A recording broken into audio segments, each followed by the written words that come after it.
আসসালামু আলাইকুম। Welcome to Nilmon blog. চলে এসেছি নতুন একটি ব্লগ নিয়ে। আমরা ভোট উপলক্ষে চলে এসেছি মেজো ভাইয়ের বাসায়। আপনাদের ভাইয়া গ্রামে চলে গেছে। যেহেতু আমি শহরের ভোটার।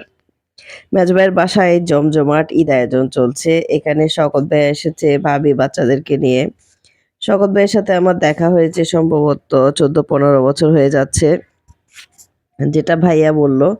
তো ভাইয়ার সাথে বসে একসাথে নাস্তা করলাম, অনেক গল্প-সল্প করলাম। এরপরে খাওয়া-দাওয়া হলো একসাথে।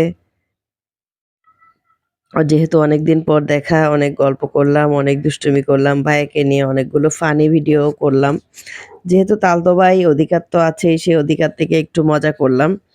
সকালে উঠে ভাবি আর আমি গিয়ে ভোট দিয়ে এসেছি। এরপরে যেহেতু খুবই শান্তিপূর্ণভাবে মনের আনন্দে, ঈদের আনন্দে ভোট দিয়ে এসেছি। তাই ভাইয়া, মেজো ভাইয়া, প্রীতি, মুন, নিহাল, মাহি, মিসবাহ সবাইকে নিয়ে ভোট কেন্দ্র গেছে ওদেরকে দেখাতে।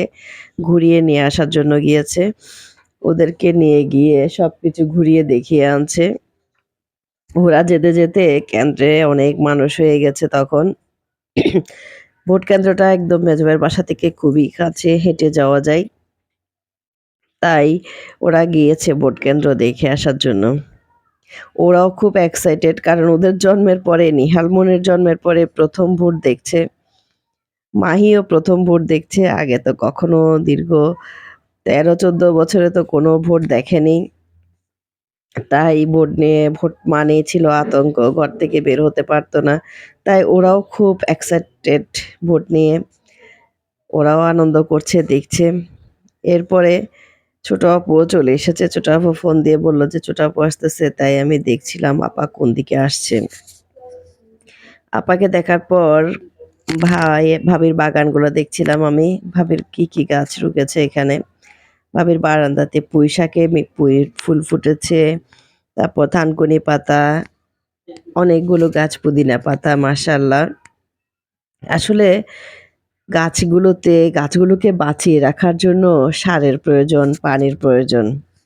ঠিক তেমনি আমাদের জীবনের সম্পর্কগুলোকে বাঁচিয়ে রাখার জন্য প্রয়োজন ভালোবাসা, সম্মান, শ্রদ্ধা। যেকোনো সম্পর্ককে বাঁচিয়ে রাখার জন্য, ভালো রাখার জন্য একটুখানি যত্ন, একটু কেয়ার, একটু ভালোবাসা খুব জরুরি। এই যে আমার ছোট্ট ভাতিজাটা, আমার নিষ্পাপ ভাতিজা, সে কিছুই বুঝে না। ফুফু আসছে বলে ওর যে বেকুলতা, ওর যে এই অস্থিরতা, এটাকে পৃথিবীর কোনো কিছু দিয়ে মূল্যায়ন করা যাবে না। এটা রক্তের সাথে রক্তের টান, স্বার্থের অনেক ঊর্ধ্বে। এতে কোনো স্বার্থ নেই। এখানে শুধু আছে রক্তের সাথে রক্তের টান।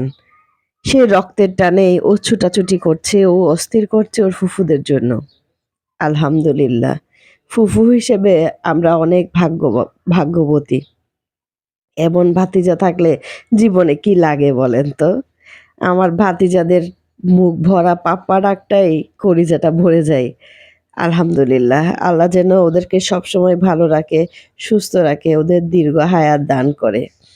আব্বা তো নেই, আমার ভাতিজারাই তো এখন আমাদের সবকিছু। ভাবি গরম, গরম খোলাজা পিঠা বানিয়ে দিচ্ছে। আমরা খাচ্ছি। ছোট আপু আসার সময় গরম, গরম পেঁয়াজু সিঙ্গারা নিয়ে এসেছে।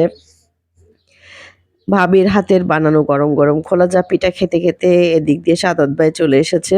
ভাবির মেজো ভাই সাদত ভাইয়ের সাথেও অনেকক্ষণ গল্প করলাম। যদিও ভাইয়ের সাথে আমার স্কুলে দেখা হয়। তো বসে অনেক একসাথে নাস্তা করলাম, গল্প করলাম। গল্প করতে, করতে অনেকটা সময় চলে গেল। তারপরে হচ্ছে প্রীতিমণি আমাকে মেহেদি দিয়ে দিচ্ছে। যতবার যাই প্রীতিমণি আমাকে মেহেদি দিয়ে দেবে। এগুলোই হচ্ছে সম্পর্কের যত্ন। এগুলোই হচ্ছে সম্পর্কের প্রতি ভালোবাসা। সবাই ভালো থাকবেন।